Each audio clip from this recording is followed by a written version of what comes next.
나 영원히 외치네. 그 무엇도 날 멈출 수 없네. 주보자 앞에 서인 노래 오직 주님 당신만이 해.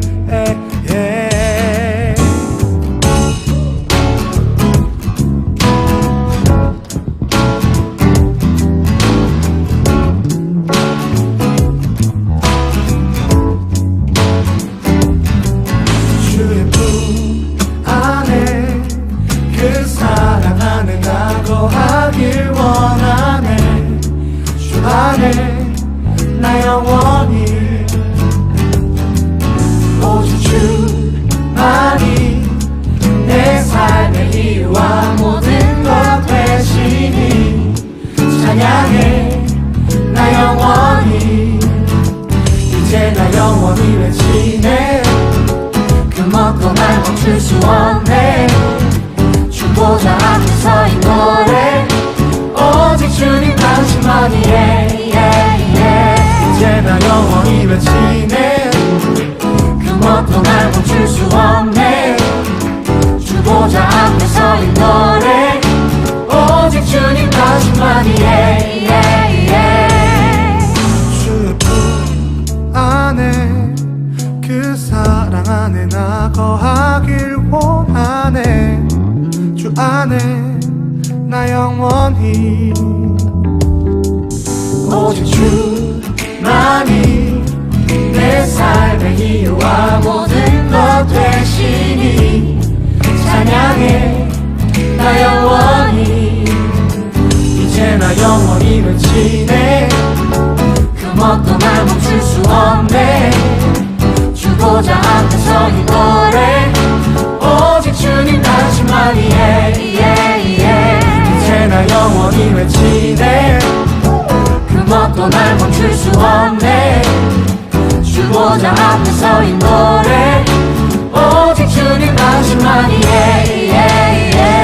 이제 나 영원히 외치네. 그 뭣도 날 멈출 수 없네.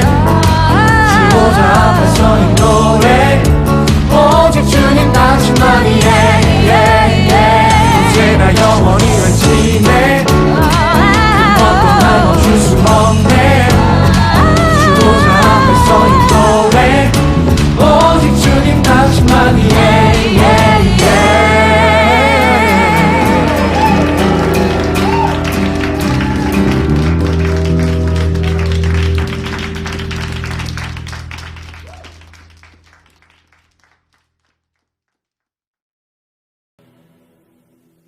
(5월 9일) 주일 예배를 시작하겠습니다. 사도신경으로 우리의 신앙을 고백하겠습니다. 나는 전능하신 아버지 하나님 천지의 창조주를 믿습니다. 나는 그의 유일하신 아들 우리 주 예수 그리스도를 믿습니다. 그는 성령으로 잉태되어 동정녀 마리아에게서 나시고 본디오 빌라도에게 고난을 받아 십자가에 못 박혀 죽으시고 장사된 지 사흘 만에 죽은 자 가운데서 다시 살아나셨으며 하늘에 오르시어 전능하신 아버지 하나님 우편에 앉아 계시다가 거기로부터 살아있는 자와 죽은 자를 심판하러 오십니다. 나는 성령을 믿으며 거룩한 공교회와 성도의 교제와 죄를 용서받는 것과 몸의 부활과 영생을 믿습니다. 아멘. 기도하겠습니다. 하나님 아버지, 우리에게 주일 예배를 허락해 주셔서 감사드립니다. 예수 그리스도께서 나의 죄를 위해서 십자가를 달리시고 또 부활하신 그 사건을 인하여 주님께 감사드립니다. 이 시간 예수님을 기억하는 시간이 되게 해주시고 또 하나님 앞에 정직하게 나아갈 수 있는 시간이 될 수 있도록 도와주시옵소서. 예수님의 이름으로 기도했습니다. 아멘. 오늘 하나님께서 우리에게 주신 말씀은 시편 13편 1절에서 2절입니다. 제가 읽겠습니다. 여호와여, 어느 때까지니이까? 나를 영원히 잊으시나이까? 주의 얼굴을 나에게서 어느 때까지 숨기시겠나이까? 나의 영혼이 번민하고 종일토록 마음에 근심하기를 어느 때까지 하오며 내 원수가 나를 치며 자랑하기를 어느 때까지 하리이까. 지금 코로나19가 전 세계적으로 유행입니다. 제가 3년간 지냈던 싱가포르는 처음에 방역을 잘해서 학생들을 등교시켰는데 확진자가 다시 생기면서 지금 커다란 어려운 가운데 있습니다. 서울보다 조금 넓은 땅인데도 무려 2만 명 이상의 확진자가 지금 생겼다고 합니다. 미국도 코로나19로 인해 난리가 아닙니다. 미국 내 확진자가 130만 명 이상입니다. 사망자도 7만 8천 명 이상이나 됩니다. 오늘 기준으로 전 세계 코로나 확진자는 약 400만 명입니다. 그리고 사망자는 27만 5천 명쯤 되고 있습니다. 문제는 코로나19가 여기서 끝나지 않는다는 것입니다. 코로나19로 인한 어려움은 사회, 경제, 문화, 가정, 교육 등의 모든 영역에 걸쳐서 나타나고 있습니다. 소상공인은 당장 경제적 어려움을 겪고 있습니다. 자동차 생산업체는 구매자가 줄어드니 아주 울상입니다. 가정에서 학생들은 집에만 있으니 그것도 쉽지가 않습니다. 이제는 학교에 가고 싶다고 말할 정도입니다. 가장 커다란 어려움은 아마도 코로나19가 언제 끝날지 예측하지 못하는 것에 있습니다. 예측이 가능하면 대처를 잘할 수 있는데 예측을 할 수 없으니 답답할 뿐입니다. 우리는 살아가면서 일이 언제 끝나지? 하는 질문을 종종 하곤 합니다. 이 질문은 우리의 질문이기도 하지만 사실 인간이 오랫동안 해온 질문이기도 합니다. 우리는 고난을 겪을 때 무엇을 해야 할까요? 시편 13편의 표제는 13편이 다윗의 시라고 알려주고 있습니다. 다윗이 언제 어디서 13편을 썼는지 알 수 없지만 다윗은 대적을 맞아 마음이 무너진 상태에 있었습니다. 그러나 다윗은 하나님께 나아가 자신의 상태를 말씀드렸습니다. 그러자 기적 같은 일이 일어났습니다. 하나님은 그의 마음의 상태를 근심에서 찬양으로 바꾸어 주셨기 때문입니다. 다윗은 1, 2절에서 무려 4번이나 어느 때까지니까 영어로 how long 하고 하나님께 부르짖고 있습니다. 저는 가끔 산꼭대기에 올라가면 산 밑으로 크게 야호 하고 부르짖습니다. 그때 저의 목소리가 울림이 되어 제기로 돌아옵니다. 메아리는 또 다른 메아리가 되어 귓가에 울립니다. 우리는 1, 2절에서 다윗의 메아리를 듣습니다. 다윗은 큰 목소리로 하나님께 하나님 어느 때까지입니까? 라고 부르짖고 있고 우리는 다윗의 메아리를 듣고 있습니다. 그러면 다윗이 하나님께 부르짖는 내용은 무엇입니까? 1절에서 다윗은 여호와여 어느 때까지니까 나를 영원히 잊으십니까? 주의 얼굴을 나에게서 어느 때까지 숨기시겠습니까? 라고 말을 했습니다. 구약에서 이스라엘 백성에게 소망이 있는 이유는 하나님의 이스라엘 백성을 기억하시기 때문입니다. 반대로 이스라엘 백성이 절망일 때는 하나님이 이스라엘 백성을 잊으시고 하나님의 얼굴을 숨기시는 때입니다. 그래서 종종 성경의 인물들은 하나님이 자신들을 잊으시는 경험을 절망 가운데 부르짖곤 했습니다. 한 예로 하박국 선지자를 들 수 있습니다. 하박국 선지자는 나라가 위험에 처해 있었을 때 하나님께 이러한 질문을 던졌습니다. 하박국 1장 2에서 4절 말씀입니다. 여호와여 내가 부르짖어도 주께서 듣지 아니하시니 어느 때까지리까? 내가 강포로 말미암아 외쳐도 주께서 구원하지 아니하시나이다. 어찌하여 내게 죄악을 보게 하시며 패역을 눈으로 보게 하시나이까? 겁탈과 강포가 내 앞에 있고 변론과 분쟁이 일어났나이다.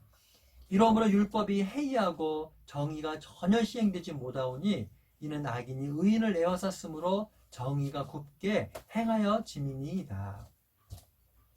다윗은 왕이 되기 전까지 고난의 삶의 연속이었습니다. 그때마다 다윗의 삶을 붙들어 주었던 것은 하나님이 그를 보고 계시며 기억하신다는 마음이었습니다.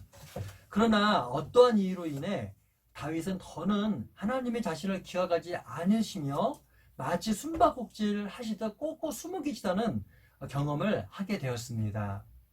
하나님이 다윗을 잊고 계시며 꼭꼭 숨어 계신다는 마음은 다윗에게 절망으로 다가왔던 것 같습니다.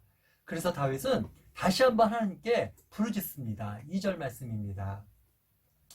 나의 영혼이 번민하고 종일토록 마음에 근심하기를 어느 때까지 하겠습니까? 내 원수가 나를 치며 자랑하기를 어느 때까지 하겠습니까? 2절 말씀을 히브리어 성경을 참고해서 다시 번역하면 이렇게 할 수 있습니다. 어느 때까지 내가 나의 영혼의 계획을 놓겠습니까? 어느 때까지 종일 내 마음이 슬프겠습니까? 어느 때까지 내 원수가 나를 대하여 높아지겠습니까? 다윗에게 숨어 계신 듯한 하나님은 다윗의 속을 태우고 괴로운 것으로 바뀌었습니다.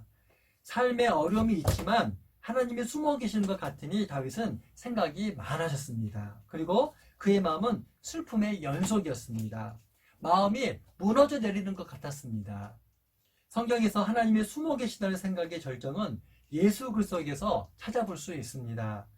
예수님이 십자가를 지시기 전 겟세마네 동산에 계셨을 때 예수님의 마음은 매우 고민하여 죽게 되셨습니다.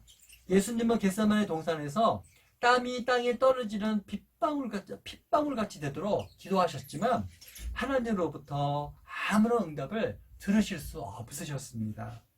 그리고 예수님이 십자가에 달려 돌아가시기 전 얼굴을 숨기시는 하나님에게 예수님은 나의 하나님, 나의 하나님, 어찌하여 나를 버리셨습니까? 라고 부르짖으셨습니다.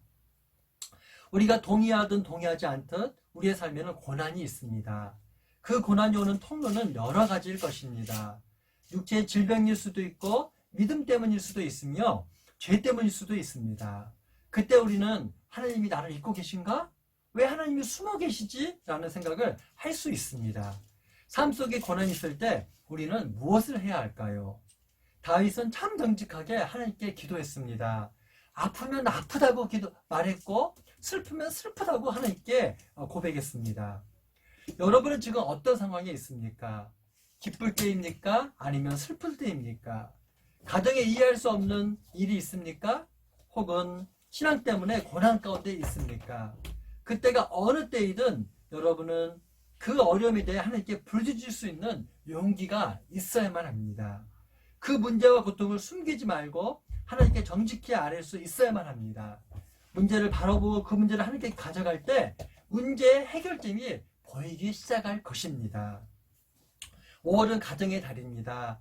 이 가정의 달에 하나님께 기도함으로써 여러분의 문제가 보이기 시작하고 다시 보이기 시작하고 그리고 그 해결점을 찾는 시간이 되기를 주님의 이름으로 축원합니다. 기도하겠습니다.